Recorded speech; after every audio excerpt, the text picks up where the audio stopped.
South ఆఫ్రికాతో test series ఓడిపోయిన తర్వాత team India head coach Gautam గంభీర్పై తీవ్ర విమర్శలు వస్తున్నాయి.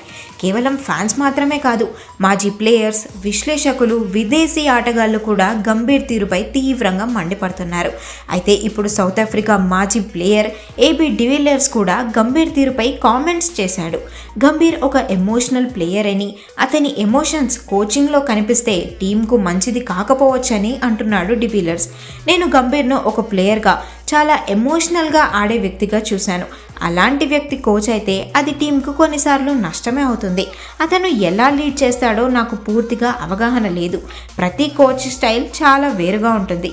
కొందరు ప్లేయర్స్ మాజీ ఆటగాడిని కోచ్గా ఇష్టపడతారు, మరికొందరు మాత్రం పూర్తిగా కోచింగ్నే కెరీర్గా తీసుకున్న వారిని ఇష్టపడతారని అన్నాడు డివిలియర్స్.